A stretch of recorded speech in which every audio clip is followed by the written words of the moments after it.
Ietver gan veselīgu uzturu, gan veselīgu arī, protams, miega režīmu, aktivitātes fiziskās un arī socializēšanos cilvēkam. Un konsultācijas laikā pacientiem tiek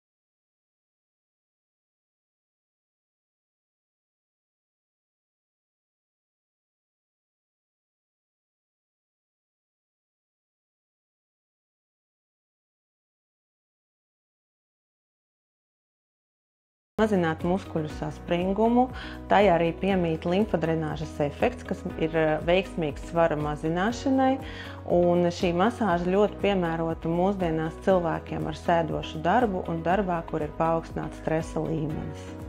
Ergoterapijas konsultācijas laikā tiek novērtētas personas ikdienas aktivitātes un vai kādā no šīm aktivitātēm ir veikšanas grūtības. Tālāk arī kopā ar personu tiek sastādīts terapijas plāns un izrakstīti nepieciešamie palīglīdzekļi.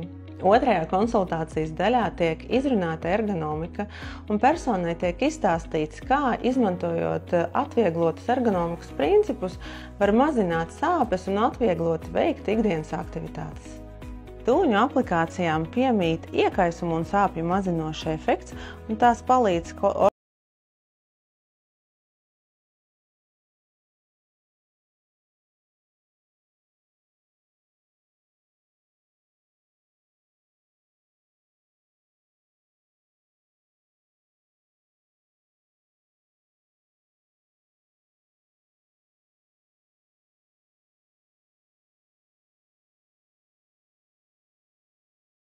saucamo smagumu kājas, jo tā tīri fizioloģiski, mehāniski atspiež kājas vēnu traucē.